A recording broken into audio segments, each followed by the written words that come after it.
Hi, and I'm live. This is Tete, and this is a post I'm calling Africa's Trojan Horse. But to get that, we needed a little bit of a backstory. So you may recall that the matter with the Trojan Horse came up when Agamemnon, king of Greece, wanted to invade Troy. He put together a massive battle fleet, and he had two major aces up his sleeve. One, his commander in chief was this character called Achilles. Achilles was, by all accounts, the greatest warrior, individual warrior in the then known Hellenic world. And Achilles commanded a group called the Myrmidons, who were the finest fighting unit known in the Greek world of that era.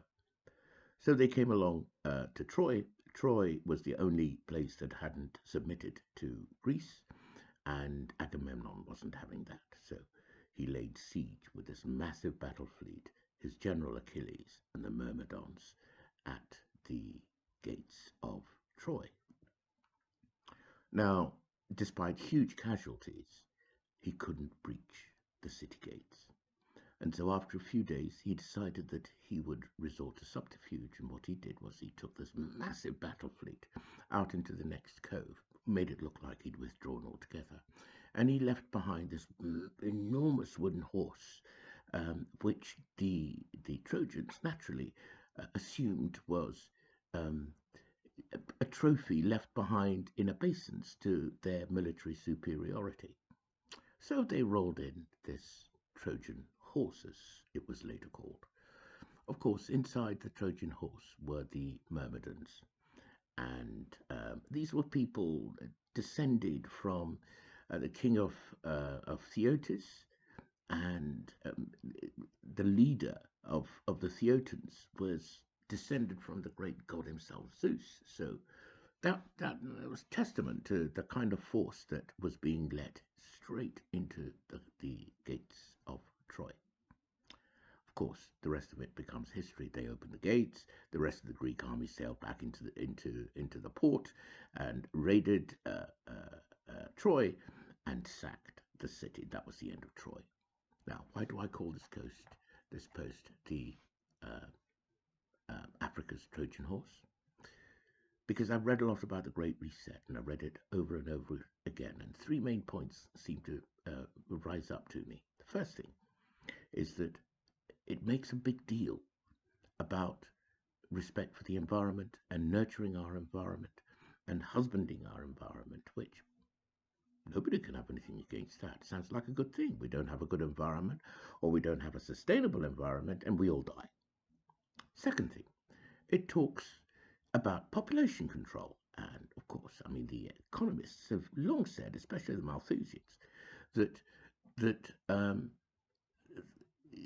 we won't be able to feed ourselves if we keep growing. I mean, they're projecting population growth to reach 11 billion. We're at about 7 billion now by the year 2100. So this is, okay, another case for concern. Thirdly, the the people of the World Economic Forum planning the Great Reset are saying that the the old world capitalism has caused too many inequalities, and that we want to level up the income and the poverty which is experienced by people at the bottom end of society. And again, on the surface, who could argue against that? But here's the thing: the first red flag, as far if you're an African, the first red flag is nowhere in this document does anybody talk about race. And why should that be a red flag? It's because one of the great tools that have been used to maintain the dominance which has existed for the past 500-600 years of the Western economic, philosophical, military system, civilization indeed, has been based on race. The implication has been that there is a hierarchy of race with the people from the West, call them white people, at the top of this tree, and all other ethnic groups descend cascading down, lower down on the totem pole. Now, whiteness has always been established as the normal. That's why nobody ever talks about being white. It is the abnormals, quote unquote, the people who are the others who need to be defined. And so you'll have me called a black person, somebody else will be Asiatic, and so on and so forth. But definitely at the baseline, the normal is white, which is European, and it's so normal you don't have to even give it a name. Now, when people start talking about the system of race, which has caused the most horrendous uh, damage across the world and still continues so to do. Just look at all the outputs of our society here in the United Kingdom, in America, and so on, where multiple races are living together, close to each other. And you will see that um, any system that isn't talking about race in those specific terms was written by white people because they're talking about their normal. Um, so if you look, and this is where the Trojan horse comes in, if you look at the optics of the big organizations in the world, I'll name just two. It's the World Trade Organization and the World Health Organization. The WHO is the most important organization in terms of health policy. And in the middle of a pandemic, arguably the health ministry, the people who run our health policy, are at the total epicenter of all social, economic, and political policy. Um, that's run by an Ethiopian doctor called Dr. Tedros Ghebreyesus. He's African, okay, and not from a big nation like South Africa. You're talking about a nation, Ethiopia, which is of middle income by African standards. Next, the head of the WTO, the organization that runs trade around our world, is Ngozi Okonjo-Iweala, a Nigerian lady, again, an African. One in five sub-Saharan Africans is Nigerian. So you would have thought, well, that's a pretty good look. It looks as if Africans are represented right up there in this new world order towards which we're heading. But that's where the the troubles start. Anybody who thinks that we live in a post-racial world is living in a fantasy world.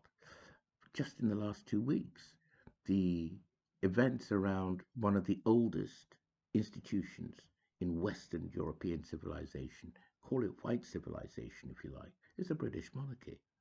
Um, you had a grandchild of the Queen married to a half black woman, bearing to the royal family a quarter black child, and all hell has broken loose. After 2, 3 years, they've had to actually flee the United Kingdom. Um, uh, the wife on account of her mental health because they were driving her spare. The husband to protect his wife and his child, who will be without a title on account, we are told, of his color.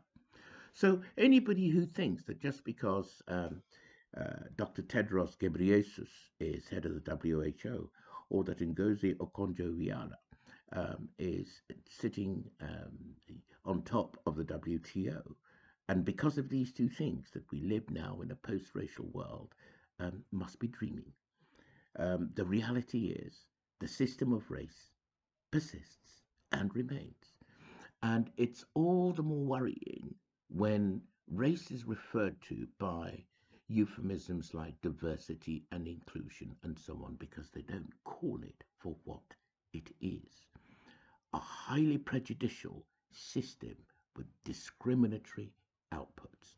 And if the Great Reset, the World Economic Forum's version of the New World Order that's to come about, doesn't explicitly address the matter of race, you know that it's being swept under the carpet. Now, one of the things that's going to happen is that this carrot is being held out to Africans everywhere.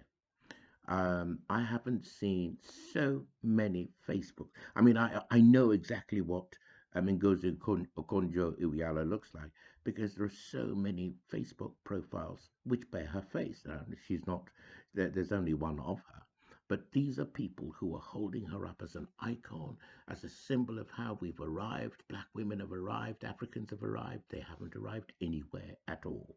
Because it's not the cosmetics that you look at, it's the outputs that count and how much trickle down there is as a result of these people being in those positions.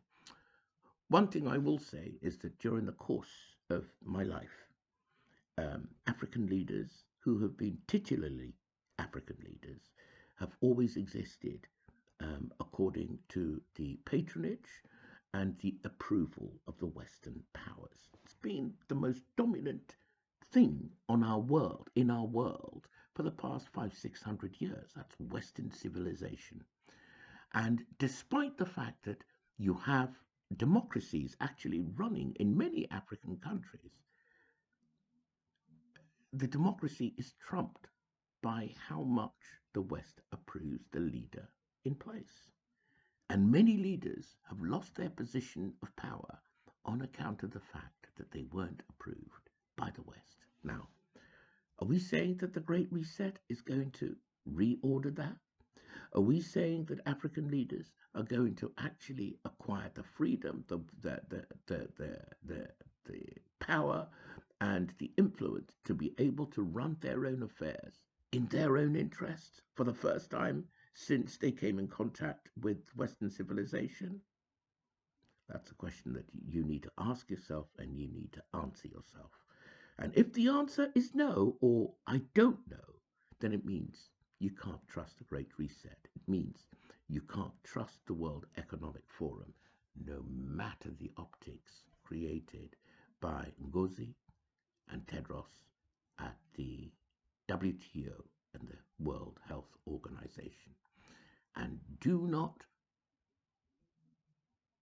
allow any Trojan horses to be presented to you to open you up from the inside to policies and events which will subvert you. It doesn't matter how strong you are. If you let them in to the inside and they control you from within, your goose is cooked, just as Priam found with this kingdom of Troy that was taken down because it allowed the Trojan horse into its castle gates. Thanks for listening.